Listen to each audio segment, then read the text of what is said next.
In gigantic news over the past couple of days, guys, and now several CSGO top pro players as well as coaches have complained to Valve about the issues of this punishment. That being, yes, unfortunately so, it seems all CSGO coaches are now being punished going forward. In case you guys somehow did miss it, a while back, several months ago, it was 37 different CSGO coaches issued punishments. A few of those did make appeals. A few more were actually given lesser punishments because of this, all because of a coaching bug, a spectating bug, which if you guys don't want to give a TLDR now, go back and watch some videos. It was one of the biggest ban waves ever in CSGO up until almost an equal one a few weeks back of 35 players in Australia for illicit betting also being punished, of which we have been told is just the beginning of ESIC investigations. Now, based off that, though, the 37 coaches who were issued bans have now been placed on a demerit system, and going forward, it's now Valve in their recent blog posts alongside a brand new capsule, of course, which we'll probably talk about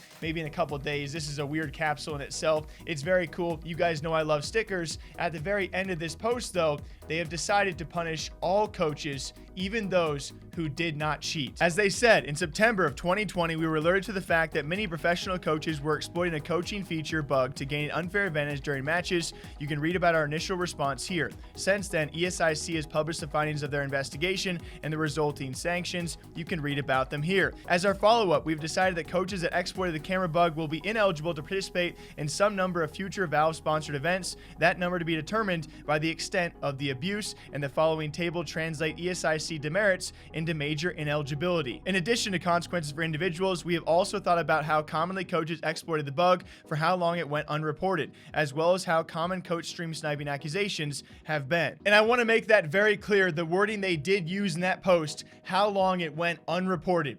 Keep that note for later. And further, to avoid the diminished integrity of coaching from casting a shadow on the integrity of Valve-sponsored events, we'll be changing the restrictions on support staff in the following way. During online matches, only players are allowed in the room and on the server. Neither coaches nor any other team staff will be allowed in the room, on the server, or to otherwise communicate with the team during an online match. So yeah, there you have it. A fair number of coaches out there now will be banned from Valve-sponsored events and a certain number of majors due to the extent of their abuse. We'll talk about more of that in a second, but also most importantly, now all CSGO coaches, even those who did not cheat, will be punished for online play, which by a lot of eyes out there will be the majority of 2021 play, affecting the careers of coaches who, by our knowledge, as of right now, have not been caught and most likely have also not cheated. Cross your fingers that more does not come of this.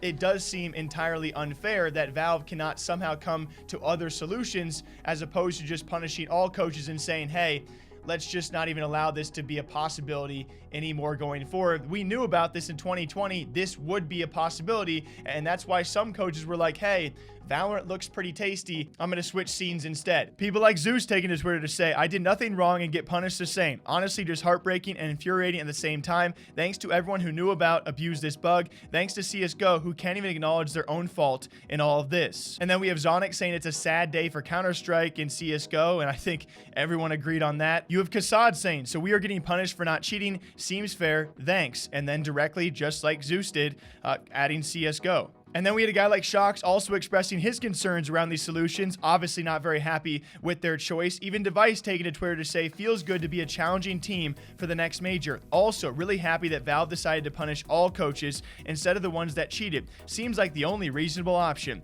I love Valve, and Valve loves coaches, with clear sarcasm intended. He then replies saying, maybe we can challenge the legendary major team 100 Thieves at the Stockholm Major in 2021. And you thought I was done there. It does continue. The list of complaints out there from the Brazilian scene. We got someone like Apoca, a coach who, by the way, provided, I believe, a pretty fair number of evidence, got his ban length down to 5 months, and of course, being a coach for MIBR, it seems pretty important, but has been seemingly, based off demerit system, banned from all future majors. He somehow issued a ban of 5 months, was given the same major punishment as Mechanogun, aka Zoner, who cheated in over 100 rounds, and was actually issued a ban of 36 months from Counter-Strike, and will also be banned, rightfully so, from all majors. I know you guys can probably understand that, especially every time ESIC publicizes an investigation, there are complaints, there are appeals, and there should be corrections on these ban lengths as well. You look towards someone like Gary, who provided probably more evidence and communication with Valve, or I should say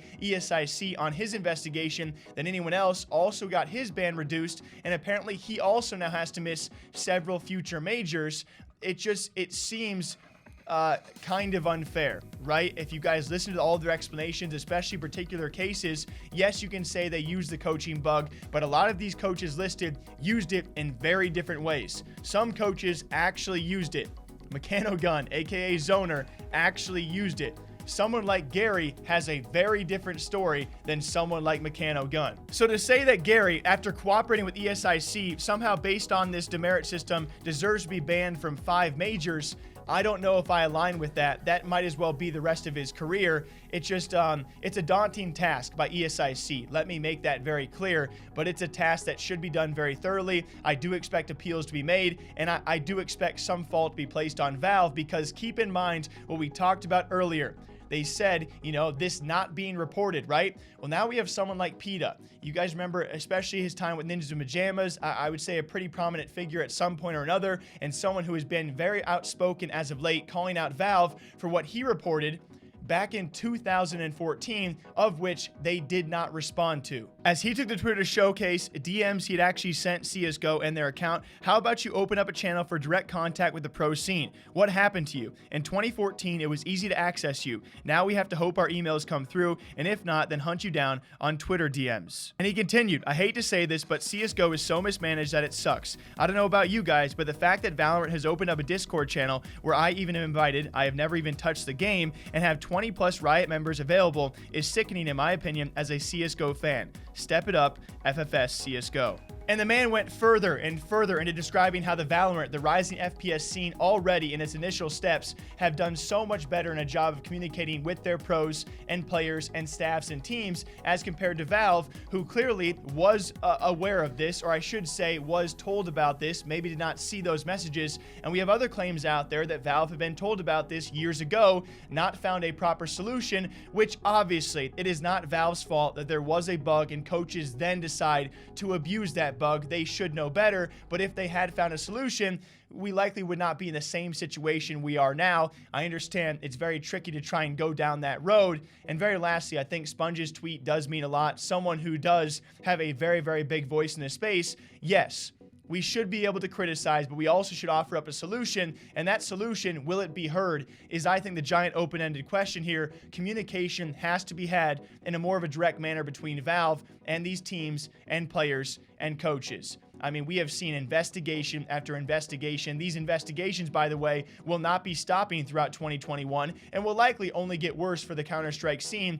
unless we speak up now and Valve showcases something more direct. And that's just my opinion. Obviously does not matter too much. What do you guys think about this? Counter-Strike has now decided to punish all coaches, even coaches who did not cheat are somehow now facing a major change in their entire career path, which is just, I know I say it every time. It sucks to cover these kind of things, you know? Counter-Strike is doing great viewership-wise. It's still doing amazing, but internally, it's a real struggle, and I think we all know it. Until next time, hope you guys all enjoy. Take a drink for me. I'll catch you back here next time.